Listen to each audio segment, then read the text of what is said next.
بسم اللہ الرحمن الرحیم۔ السلام علیکم ناظرین، آپ دیکھ رہے ہیں سچ سویرا اور میں ہوں ہما ارسلان۔ ناظرین، آج جمعے کا مبارک دن ہے اور اس دن کی فضیلت کے حوالے سے ہم سب بخوبی آگاہ ہیں، تو کوشش کرنی چاہیے کہ آج سے منسوب جتنے بھی فضائل ہیں ان کی ادائیگی کو بھرپور انداز میں اور خوش دلی کے ساتھ کیا جائے، جن میں غسل کرنا، اچھے پاک صاف کپڑے پہننا، خوشبو لگانا، باوضو رہنا، زیادہ سے زیادہ درود و سلام کا ورد کرنا، نماز کی پابندی کرنا اور دعا کرنا شامل ہے۔ جب بھی دعا کے لیے ہاتھ اٹھائیں اپنے لیے ضرور دعا کریں، اپنے ارد گرد کے لوگوں کے لیے دعا کریں، ہمیں اپنی دعاؤں میں یاد رکھیں اور اس معاشرے کی سلامتی، اس معاشرے کے امن و استحکام کے لیے بھی ضرور دعا کیا کیجیے۔ اور اللہ تعالیٰ سے یہی دعا ہے جس کے ذریعے ہم آج کے پروگرام کا آغاز بھی کریں گے کہ اللہ تعالیٰ ہم سب کو اپنے گھروں میں محفوظ رکھیں اور اس وبا سے جلد از جلد نجات دلائیں، آمین۔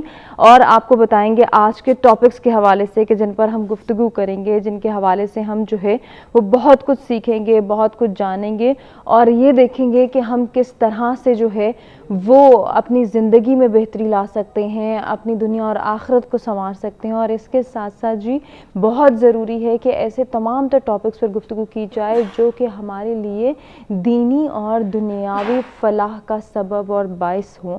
ان میں قرآن مجید فرقان حمید کے حوالے سے آج ہم جانیں گے کہ قرآن مجید ہمارے لیے کس طرح سے رہنمائی فراہم کرتا ہے، یہ ہمارے لیے بہترین ہدایت کا سرچشمہ ہے اور اس سے ہم کس طرح سے ہدایت لے سکتے ہیں۔ دینی حوالے سے بات ہوگی، دینی تقاضوں کو مد نظر رکھتے ہوئے گفتگو کریں گے کہ کتنا ضروری ہے کہ قرآن مجید فرقان حمید سے ہم رہنمائی حاصل کریں اور کس طرح سے کر سکتے ہیں۔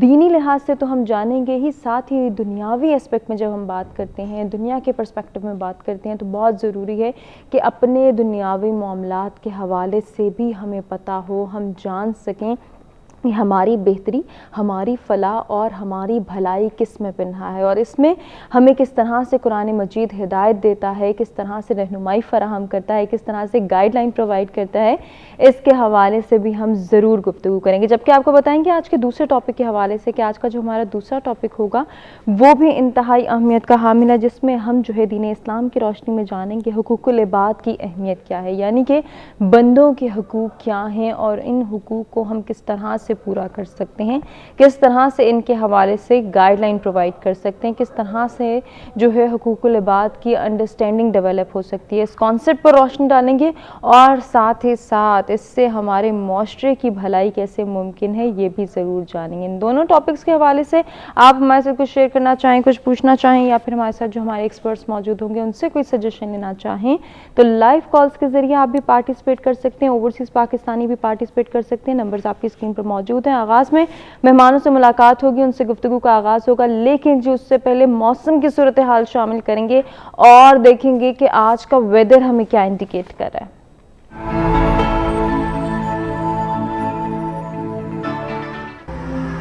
جی سٹارٹ لیں گے اسلام آباد کے ویدر سے۔ Maximum temperature 35، minimum 26 degree centi grade. Lahore کی بات کریں گے، maximum temperature 36، minimum 27 degree centi grade.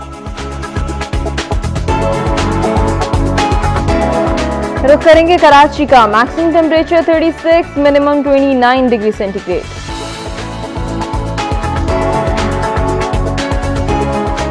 کچھ بات ہو جائے پشاور کی، maximum temperature 37، minimum 26 degree centi grade.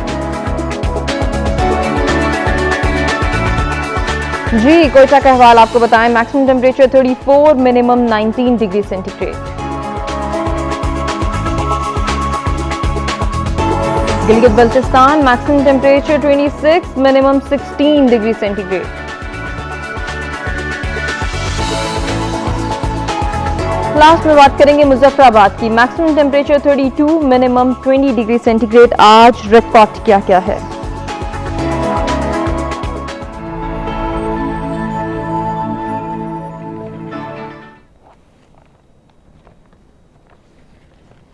جی موسم کی صورتحال آپ نے جانی اور اب ہم گفتگو کی جانب بڑھیں گے۔ آج کے پہلے ٹاپک کے حوالے سے بات ہوگی، مہمانوں سے ملاقات ہوگی اور ان سے جانیں گے کہ کس طرح سے قرآن مجید فرقان حمید ہمارے لیے ہدایت اور رہنمائی کا ذریعہ ہے اور یہ ہماری دینی اور دنیاوی فلاح کا بھی باعث ہے۔ سب سے پہلے اسٹوڈیوز میں جو مہمان ہمیں جو ہے جوائن کر رہے ہیں ان میں علامہ عرفان قادری صاحب ہیں، اسلامک اسکالر ہیں، خوش آمدید کہتے ہیں۔ السلام علیکم۔ وعلیکم السلام۔ بہت شکریہ علامہ صاحب آپ کی تشریف آوری کا۔ آج کے کے دوسرے مہمان کا تعارف کراتے ہیں، آپ سب ان کو جانتے ہیں، ہمارے مختلف پروگرامز میں آتے رہتے ہیں، اسلامک اسکالر ہیں میر اشتیاق احمد صاحب، آپ کو بھی خوش آمدید کہتے ہیں۔ السلام علیکم، بہت شکریہ آپ کی تشریف آوری کا۔ آج کے تیسرے مہمان کا تعارف کراتے ہیں، کیلی گرافر ہیں واصل شاہد، ویلکم کرتے ہیں۔ السلام علیکم واصل، کیا حال ہے؟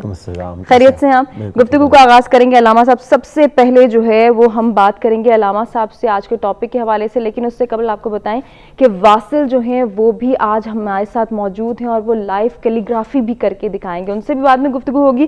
علامہ صاحب آپ ٹاپک پر روشنی ڈالیے اور بتائیے آج جو ٹاپک ہم نے چنا ہے اس کے حوالے سے کتنا ضروری ہے کہ ہم جان سکیں۔ اعوذ باللہ من الشیطان الرجیم، بسم اللہ الرحمن الرحیم، یضل بہ کثیرا ویہدی بہ کثیرا وما یضل بہ الا الفاسقین۔ الصلاۃ والسلام علیک یا سیدی یا رسول اللہ وعلی آلک واصحابک یا سیدی یا حبیب اللہ۔ سب سے پہلے ہم آپ کا سچ سویرا کی پوری ٹیم جو ہمیشہ سچ دکھانے کی راہ پر گامزن ہے، اللہ رب العالمین آپ کے علم و عمر میں برکتیں عطا فرمائے۔ آمین۔ خوبصورت موضوع کا چناو آپ نے آج کیا ہے کہ قرآن سے جو ہے وہ ہدایت اور رہنمائی کس طرح لی جا سکتی ہے۔ قرآن مجید والفرقان حمید میں بے بہا ایسے مقامات ہیں جس پر اللہ رب العالمین نے انسان کی ہدایت کے حوالے سے آیات کریمہ جو ہے ان کا نزول ہوا ہے۔ آیہ کریمہ جو میں نے تلاوت کی ہے اس کے اندر یہ آتا ہے کہ کچھ لوگ قرآن پڑھ کر ہدایت پا جاتے ہیں اور کچھ لوگ گمراہ بھی ہو جاتے ہیں، لیکن اس کی کوئی وجوہات ہے، لیکن یہ بھی ذہن میں رکھیے گا کہ ایک جگہ پر یہ بھی آتا من یہد اللہ فہو المہتد، کہ جسے چاہے اللہ ہدایت دے دے، بے شک جسے چاہے، کیونکہ اللہ کی مرضی کے اللہ کی مرضی کے ہٹ کر کوئی بھی کام ایسا نہیں جو اللہ کی مرضی کے جو ہے وہ مترادف ہو۔ تو اسی طرح کہ اللہ کی ہدایت، اللہ کی طرف سے ہدایت تب ہی ملتی ہے جب اللہ کی طرف سے عطا کردہ ہو، لیکن اس کی کچھ وجوہات ہوتی ہیں۔ دیکھیں اس کے لیے ضروری ہے کہ نان مسلم ہے یا مسلم کے لیے، لیکن ایک جگہ پر میں پڑھ رہا تھا کہ لکھا گیا ہے کہ جو گمراہی ہے وہ یہ نہیں ہے کہ انسان گناہ گار ہے تو وہ گمراہ ہے، لیکن ایک مقام پر یہ ہے کہ جو دل اللہ اور اس کے محبوب کے ذکر سے دور ہے، خالی ہے، وہ جو ہے وہ انسان گمراہ کہلاتا ہے کہ وہ ہدایت پر نہیں ہے۔ یقیناً گناہ گار ایک گناہ ہونا اور چیز ہے، لیکن قربت خداوندی سے دور ہونا اور چیز آتی ہے۔ یقیناً ایسے کئی مقامات پر جو ہے وہ ہمیں بتایا جاتا ہے کہ قرآن مجید والفرقان حمید کی آیہ کریمہ سے بھی جس طرح ایک تلاوت کہ بھئی قرآن مجید جو ہے کہ وہ انسان کے لیے ہدایت تب ہے جب انسان اس پر جو ہے وہ پڑھنے کے بعد اس کو سمجھتا ہے، سمجھنے کے بعد جب انسان اپنی جستجو لے کر دل سے، کیونکہ نیت کا ڈیپینڈ کرنا عمل کے بعد میں ہے، کیونکہ عمل پر اس کا دار و مدار جو ہے ہمارا، اس پر اللہ تعالیٰ عمل کے برابر نہیں، نیت کے برابر اس کا اجر و ثواب عطا فرماتا ہے۔ یقیناً تو اس طرح دیکھی جائے تو کئی ایسے مقامات ہیں، ایسی کئی واقعات ہیں جو ہمیں جو ہے وہ اپنی زندگی کے اندر ملتے ہیں کہ انسان کا عمل نہیں، لیکن انسان کی نیت جب اچھی ہو اللہ رب العالمین اسے ہدایت۔ مجھے واقعہ یاد آتا ہے کہ بشراوی کا واقعہ یاد آتا ہے۔ بشرافی بہت بڑے اللہ کے ولی گزرے ہیں، شراب کا کارخانہ تھا، شراب کے کارخانے میں اکثر جو ہے وہ خود بھی شراب کے نشے میں محو رہتے، لیکن ایک مرتبہ کیا ہوا کہ وہ نکلے رستے کے اندر، جہاں تک میں بات کو ایک اپنے نظریے سے پیش کر رہا ہوں کہ واقعہ ایسے ہے کہ وہ نکلے رستے میں کہیں اللہ کا نام گرا ہوا دیکھا، اس کو اٹھایا، کہا کہ تیری جگہ یہاں نہیں، اسے چوم کر آنکھوں سے لگا کر اونچی جگہ پر رکھ دیا۔ اب اس ادا کو اللہ نے اتنا پسند کیا کہ اللہ کی قربت، اللہ سے محبت جو ہے، اب ایک طرف دیکھا جب وہ شرابی بھی ہیں تو ایک یہاں پر جملہ بھی کہوں گا کہ انسان کے جرم سے نفرت کرنی چاہیے نہ کہ انسان سے کرنی چاہیے، یقیناً کہ جو اس کا گناہ ہے اس سے تو نفرت کرنی جائز بنتی ہے، لیکن انسان سے نفرت نہیں کرنی چاہیے، انسان ہونے کے ناطے وہ نسیان سے ہے، خطا بھی کرے گا، لیکن اس کے ساتھ ساتھ اس کی نیت یا اس کا دل کے اندر کیا کیفیت ہے اس کو دیکھنا ہے ہم نے۔ تو بشر حافی جو ہے وہ نام چومنے کے بعد اوپر رکھا تو دل کی دنیا بدل گئی۔ اس وقت وہاں کے جو اللہ کے ولی تھے، اللہ کے محبوب کا دیدار نصیب ہوا۔ تو آپ بشر حافی کے دروازے پر آئے اور دروازہ کھڑکانے کے بعد جب کسی سے کوئی بھی آئے یا خود آئے تو کہا کہ ننگے پاؤں تھے، تو کسی نے کہا بھی کہاں کس لیے آئے ہو؟ تو کہا کہ مجھے رات کو اللہ کے محبوب کا دیدار ہوا ہے اور اللہ کے محبوب نے آپ کے لیے سلام بھیجا ہے۔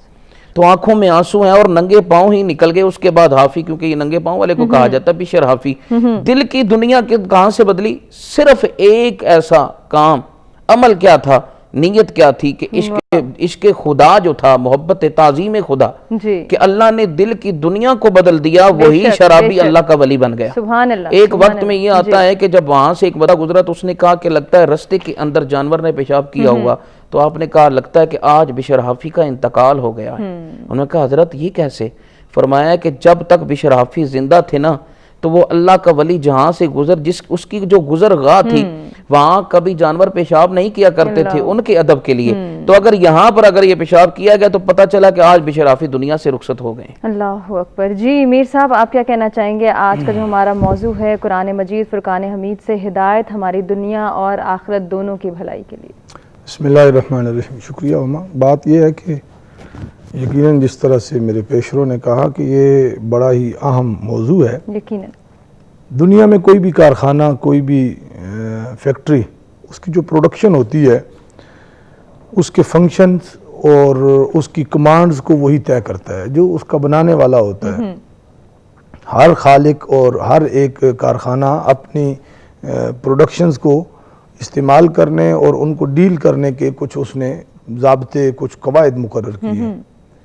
انسان کا چونکہ مالک اور خالق اللہ تبارک و تعالی ہے، تو اللہ تعالیٰ نے اس انسان جیسی ایک سپر مخلوق جو ہے اور ایک اعلیٰ اشرف مخلوق، کیسے ممکن ہے کہ اس کو بغیر کسی گائیڈنس اور بغیر کسی ضابطے اور قاعدے کی دنیا میں چھوڑ دیا ہوگا؟ یہ ساری مشینیں جو کسی بک لیٹ، کسی گائیڈ بک کی محتاج ہیں، ان ساری مشینوں کا خالق انسان ہے.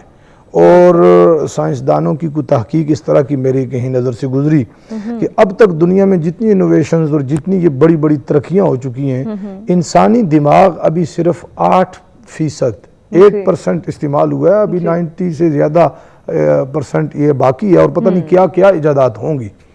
تو اس انسان کو کیسے بے لاگ اور بے مہار اور ایسے چھوڑا جا سکتا ہے کہ جس کی لیے کوئی ضابطہ اور رہنمائی کا سامان نہ ہو؟ اللہ تبارک و تعالیٰ نے انسانی زندگی کی کامیابی کا دار و مدار اور صحیح فنکشن اور صحیح سمت اس کے سفر کے لیے قرآن مجید کے طور پر ہمیں ایک بک لیٹ عطا فرمائی ہے، گائیڈ بک عطا فرمائی ہے کہ انسان کی پیدائش سے لے کر وفات تک کے سارے ضابطے، خوشی و غمی میں کیسے رہنا ہے، معاشرے میں کیسے جینا ہے، گھریلو زندگی کیسی ہونی چاہیے. حتیٰ کہ خود قرآن مجید میں ارشاد ہے لا رطب ولا یابس الا فی کتاب مبین. خشکی و تری کی کوئی شے ایسی نہیں جو اس قرآن مقدس میں ہم نے بیان نہ کر دی. پھر قرآن کے آغاز میں اللہ تعالیٰ نے ارشاد فرمایا کہ ذالک الکتاب لا ریب فیہ، یہ وہ کتاب ہے جس میں کسی قسم کی شک و شبے کی گنجائش نہیں. ہدی للمتقین، جو خدا سے ڈرتے ہیں اور اللہ کا حیا کرنے والے ہیں، ان کے لیے اس میں گائیڈنس ہے، ان کے لیے اس میں رہنمائی ہے. تو بات کا آغاز ہی قرآن مجید نے ایک اپنی حقانیت سے کیا اور دوسرا رہنمائی سے کیا ہے. تو ہماری رہنمائی کا سرچشمہ اور ہمارے لیے کتاب حیات اور نصاب زندگی کا قرآن مجید ہے. اس میں تو کوئی دوسری رائے نہیں. بے شک بے شک. پھر یہ صرف مسلمانوں کے لیے بھی نہیں کہا گیا. قرآن مجید کے دوسرے مقام پر فرمایا شہر رمضان الذی انزل فیہ القرآن ھدی للناس. قرآن مجید کا رمضان کے اندر نزول کی بات کرنے کے ساتھ فرمایا لوگوں کے لیے یہ ہدایت ہے. تو ہدایت کا سرچشمہ جو ہے وہ قرآن مقدس ہے. بے شک. اسی سے ساری کی ساری ہدایت اور اسی سے ساری کی ساری روشنی پھوٹتی ہے. ایک مقام پر فرمایا وَأَنزَلْنَا إِلَيْكُمْ نُورًا مُبِينًا، ہم نے تمہاری طرف نور بھیجا ہے، اور صرف نور ہی نہیں، بڑا واضح نور، بڑی واضح روشنی. یعنی جس کو قرآن کی روشنی میسر آ گئی وہ دنیا کی گمراہی اور دیگر اپنا گھٹا ٹوپ اندھیروں میں، تاریکیوں میں وہ شخص اپنی منزل کو پا گیا جس کے ہاتھوں میں قرآن آ گیا، یا جو قرآن کے دامن سے وابستہ ہو گیا. تو بحیثیت مسلمان تو اس پر ہمارا زیادہ عقیدہ اور یقین ہونا چاہیے. بحیثیت انسان بھی، چونکہ ہمارا خالق کم و بیش سارے مذہب مانتے ہیں، طریقے اپنے اپنے ہیں، مختلف ہیں، اور معتبر طریقہ اسلام کا ہی ہے. ہم یہ تو نہیں کہیں گے کہ کوئی مذہب کسی سے برتر اور اوپر نہیں ہے، سارے برابر ہیں، ایسا نہیں ہے. اگر ایسا ہوتا تو ہم ایک دن مسجد جاتے، ایک دن مندر جاتے اور ایک دن کلیسا جاتے. ہم تو اس عقیدے والے نہیں ہیں، ہمارا کوئی عقیدہ سیاسی نہیں ہے. وہ نبی پاک صلی اللہ علیہ وسلم والا عقیدہ ہے کہ اسلام سب سے اللہ کے نزدیک بھی ان الدین عند اللہ الاسلام، کہ دین پسندیدہ اسلام ہے. تو باقی بھی مذاہب کم و بیش اسی طریقے سے اس بات کو تو وہ مانتے ہیں کہ پیدا کرنے والی ذات کوئی ہے دیریوں کے علاوہ، اور اس نے ہمارے لیے ایک نصاب بھیجا ہے. ہمیں اور ہمارے ناظرین کو اس بات پر یقیناً ہمارا عقیدہ یقین ہے، ہم یہ بات کہنے کی حد تک تو مانتے ہیں، دل سے تسلیم کرنا چاہیے کہ قرآن کو چھوڑ کر کسی طور پر بھی ہماری کامیاب زندگی کا تصور ممکن نہیں ہے. قرآن کے دامن سے وابستہ ہونا ہماری مجبوری ہے. بات آگے چلے گی تو اس پہ کئی اور ادلہ بھی ہیں، قرآن کی بھی، حدیث کی بھی ہیں، لیکن ابتدائیے میں یہ بات ذہن نشین کر لی جائے کہ قرآن مقدس ہی ہماری ہدایت، کامیابی اور ہماری جو ہے نا وہ منزل پہ پہنچنے کا ایک واحد ذریعہ اور سورس ہے اور زیادہ راہ ہے. اسے جن لوگوں نے چھوڑ دیا, یہ آخر کی بات ہے لیکن یہاں سن لیجئے کہ وہ معزز تھے زمانے میں مسلمان ہو کر, ہم خار ہوئے تارک قرآن ہو کر. اگر آج امت مسلمہ کسی زوال یا انحطاط کا بھی شکار ہے وہ قرآن سے منہ موڑنے کی وجہ سے. بہرحال ابتداً یہ بات کنفرم ہو جانی چاہیے اور اسٹیبلش ہو جانی چاہیے ہمارے ذہنوں میں کہ ہم قرآن سے وابستہ رہیں گے تو کامیاب رہیں گے. اور مالک نے ہمیں یہی نصاب دے کے بجائے, جب کوئی اسٹوڈنٹ اپنا نصاب یا اپنے سلیبس سے ناتا توڑ لیتا ہے تو کامیابی اس کے لیے یہ سادی سی بات ہے, مشکل ہو جاتی ہے. بالکل مشکل ہو جاتی ہے. اس لیے ہمارے لیے بہت ضروری ہے کہ ہم اپنے اندر انڈرسٹینڈنگ ڈیولپ کریں, اپنے بچوں کو رہنمائی فراہم کریں اور اپنے بچوں کی تربیت میں قرآن مجید, فرقان حمید سے ایفیلیشن پیدا کریں. کیسے کر سکتے ہیں؟ اپنے مہمانوں سے مزید بھی گفتگو کریں گے. ہم نے آپ کو کہا تھا کہ واصل جو ہیں وہ لائیو کیلیگرافی کریں گے, تو واصل قرآن مجید کے آیات کی آپ خطاطی کرتے ہیں, تھوڑا سا اس کانسیپٹ کو بھی واضح کیجیے. آپ کی ایفیلیشن کیا ہے اور آج آپ کیا کر رہے ہیں وہ بھی بتائیے. بسم اللہ الرحمن الرحیم. آپ کا بہت شکریہ کہ آپ نے اتنے خوبصورت موضوع کا انتخاب کیا اور مجھے بھی مدعو کیا. اس حوالے سے آج میرا جو دل چاہ رہا تھا کہ میں سونے کا ورک ہے اس کے ساتھ خطاطی کروں. بڑا نازک سا کام ہوتا ہے, بڑا حساس ہوتا ہے اور بڑا مشکل سا کام ہوتا ہے سونے کے ورک کے ساتھ خطاطی کرنا.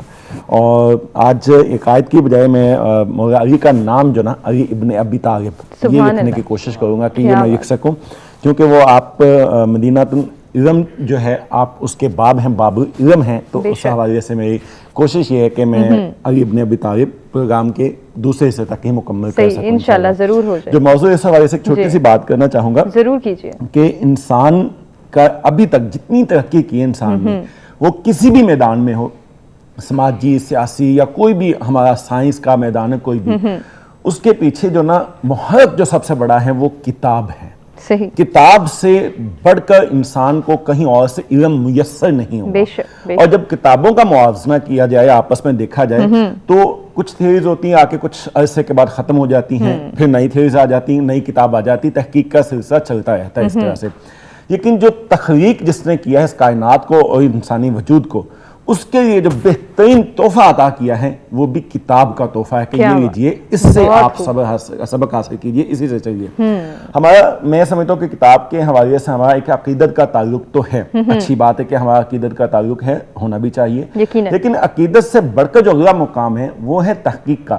ہم نے اس کتاب کے ساتھ جو نسبت ہے وہ عقیدت تک محدود رکھی, اس کے ساتھ جو تحقیق کے ذریعے ہم دیکھیں, اگر صرف سورہ فاتحہ کو دیکھا جائے اس کے اندر ہی اگر چھوٹی سی ایک بات میں کہنا چاہوں گا, الحمدللہ رب العالمین, کہ تعریفیں ہیں اس پالنے والے اللہ کے لیے جو جہانوں کا پالنے والا ہے. اب عالمین کا لفظ استعمال ہوا ہے کہ جہانوں کا. کل تک ہم کہتے تھے, سائنس یہ کہتی تھی کہ یہ کائنات ایک ہے, لیکن آج کہتے ہیں یہ یونیورس نہیں ہے, یہ ملٹی ورس ہے. ملٹی ورس یعنی اس کائنات سے ماورا جہاں اس کائنات کی حد ختم ہو جاتی ہے. میں گلیکسیز کی بات نہیں کر رہا, میں یہ سسٹم کی بات نہیں کر رہا, کلسٹر سپر کلسٹرز کی بات نہیں کر رہا. یہ کائنات جہاں پہ ختم ہو جاتی ہے ہماری کائنات, اس سے آگے کائناتوں کا سلسلہ اور بھی لامحدود جاری ہے. ہمیں پہلے اپنی کائنات کی حد کا نہیں پتا کہ یہ کہاں اس کا مرکز ہے اور کہاں اس کی حد ہے.